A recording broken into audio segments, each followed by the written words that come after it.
इस कहानी में बताया गया है कि एक इंसान यह जानना चाहता है कि आखिर इंसानों को किसने बनाया है, क्योंकि वो इस बात को मानना नहीं चाहता कि इंसान ब्रह्मांड में हुए एक कॉलिजन के कारण बना है।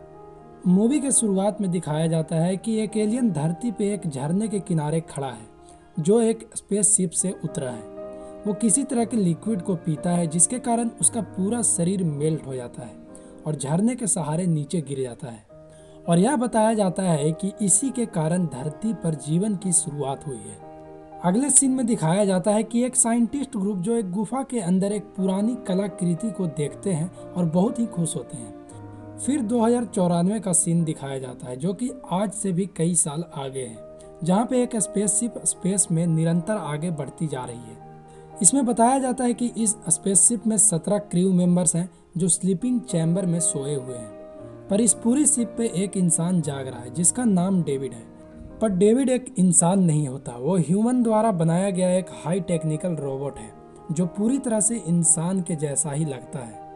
डेविड कई तरह के भाषाओं को भी सीख रहा होता है और तभी उसे पता चलता है कि वो उस जगह पहुंच गए हैं जहां पे उन्हें जाना है।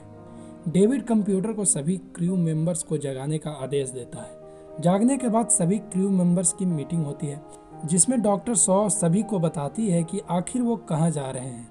डॉक्टर सौ बताती है कि धरती पे हमें 6 अलग अलग सभ्यताओं से कलाकृति मिली है जो कई साल पुरानी है, और उस समय कोई भी सभ्यता एक दूसरे से जुड़े हुए नहीं थे, पर सभी पिक्चर्स में बस एक ही तारामंडल की तस्वीर बनाई गई है। और यह उनका मानना होता है कि हमारे बनाने वाले यह चाहते हैं कि हम उन्हें ढूंढें। तब तक उन्हें पता चलता है कि उनका स्पेसशिप उस प्लैनेट की वायुमंडल में प्रवेश कर जाती है। उन्हें पता चलता है कि यह वातावरण अर्थ जैसा ही है, पर CO2 का मात्रा 3% है, जो इंसान को तुरंत मार देगा। तभी डॉक्टर हॉलोवे, जो डॉक्टर सौ के पति हैं, उन्हें एक स्ट्रक्चर दिखाई देती है। वो बताते हैं कि प्रकृति कभी भी कोई चीज़ एक सीधी रेखा में नहीं बनाती है। वो शिप के कैप्टन को उन्हें वहां ले जाने के लिए बोलता है। उनकी स्पेसशिप उस स्ट्रक्चर के कुछ ही दूर पर लैंड हो जाती है। कैप्टन बताता है कि अंधेरा होने में सिर्फ 6 घंटे ही बचे हैं, पर डॉक्टर सौ कहती है कि वो अभी वहां जाना चाहती है। सभी साइंटिस्ट उस स्ट्रक्चर के अंदर पहुंच जाते हैं, जहां पे उन्हें एक जगह दिखाई देती है जहां से पानी गिर रही होती है, और उस जगह का वातावरण हमारे धरती से भी शुद्ध होती है। सभी लोग अपने हेलमेट उतार देते हैं। उन्होंने कुछ ड्रोन्स को भी छोड़ा होता है जो उस स्ट्रक्चर का मैप बना रही होती है। आगे बढ़ते एक बड़ा सा दरवाजा दिखता है और डेविड उसे खोलने की कोशिश करता है, पर तभी एक होलोग्राफिक वीडियो शुरू हो जाती है जिसमें बड़े बड़े एलियंस भागते नजर आते हैं। वो उसका पीछा करने लगते हैं और तभी उन्हें एक शरीर दिखाई देती है जिसका सर दरवाजे के दूसरी तरफ होती है। तब तक डेविड उस दरवाजे को खोल देता है, जहाँ पे एक बड़ा इंसान का मूर्ति बना होता है। वहाँ कुछ पेंटिंग्स भी होती हैं जो इनके अंदर आते ही वातावरण में बदलाव के कारण बदलने लगते हैं। तभी स्पेसशिप का कैप्टन बताता है कि एक बहुत बड़ी तूफान आ रही है, पूरी टीम स्पेसशिप पे वापस आ जाए। पर आने से पहले डॉक्टर सौ ने उस एलियन का सर भी अपने साथ ले लिया था, और डेविड एक सिलेंडर जैसी चीज को उठा ले आता है जिससे लिक्विड बाहर गिर रही होती है। इसका यह भी कारण होता है क्योंकि डेविड को उस सिलेंडर वाले बॉक्स में कुछ जीवन के लक्षण भी दिखाई दे रहे थे। डॉक्टर सौ उस सर का जायजा लेती है, जिससे उन्हें पता चलता है कि इसका DNA और इंसान का DNA एकदम मैच करता है। इस बात से सभी चौंक जाते हैं। अब डेविड ने जो सिलेंडर जैसी चीज लाई थी उसे खोलता है, जिससे एक अजीब सी चीज निकलती है जो एक प्रकार का DNA भी होता है। डेविड उसकी एक बूंद डॉक्टर हॉलोवे को पिला देता है, क्योंकि वो जानना चाहता है कि आखिर इसका असर एक इंसान पे क्या होगा। और डेविड डॉक्टर हॉलोवे को ही चुनता है क्योंकि वो उसे पसंद नहीं करता है।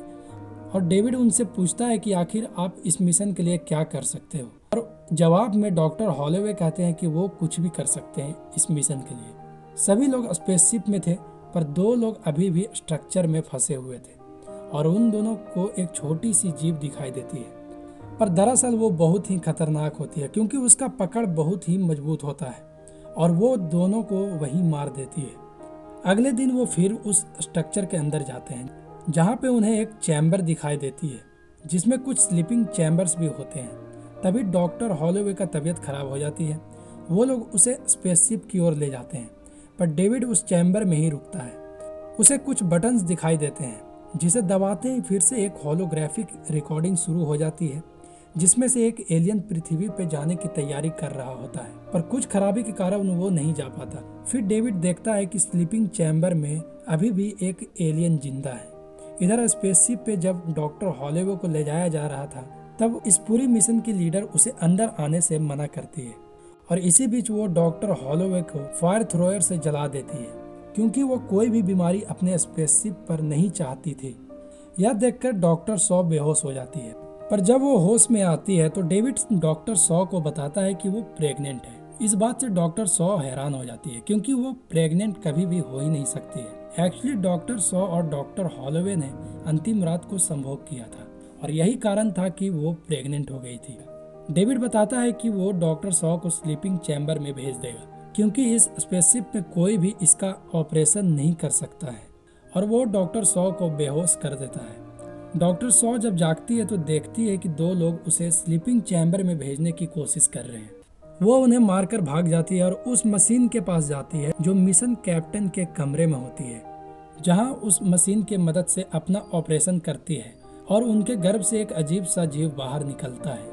डॉक्टर सॉ जब बाहर आती है तो देखती है कि डॉक्टर वेलैंड, जो पूरे मिशन का खर्च उठा रहे थे, वो अभी भी जिंदा है, पर सभी को बताया गया था कि वो मर चुके हैं। डेविड बताता है कि हम कल उस स्ट्रक्चर में फिर जाएंगे और जो एक एलियन जिंदा है उससे हम बात करेंगे। डॉक्टर वेलैंड का उम्र 100 साल होता है, इसीलिए उन्हें एक सूट पहनाया जाता है जिससे वो चल सके। अगले दिन सभी लोग उस चैम्बर में जाते हैं जहाँ पे एक एलियन सोया होता है और डेविड उसे जगा देता है। डॉक्टर वेलैंड डेविड से पूछते हैं कि क्या तुम इससे बात कर सकते हो। डेविड बोलता है कि बिल्कुल कर सकता हूँ, क्योंकि डेविड एक रोबोट था और वो कई भाषाओं को जानता था, इसलिए उसे इनकी भाषा समझने में देर नहीं लगी। एलियन के जागते ही डेविड उनसे बात करने की कोशिश करता है, पर एलियन उसके सर को धड़ से अलग कर देता है और सभी लोगों को मार देता है। पर डॉक्टर सॉ वहाँ से भागने में कामयाब हो जाती है। अब यहाँ से हमें पता चलता है कि यह एक स्पेसशिप है। वो उस स्पेसशिप को स्टार्ट कर देता है और पृथ्वी पर जाने की तैयारी करने लगता है। डॉक्टर सॉ बाहर आ जाती है और वो स्पेसशिप के कैप्टन को बोलती है कि यह स्पेसशिप पृथ्वी की ओर बढ़ रही है और यह पूरी पृथ्वी को खत्म कर देगा।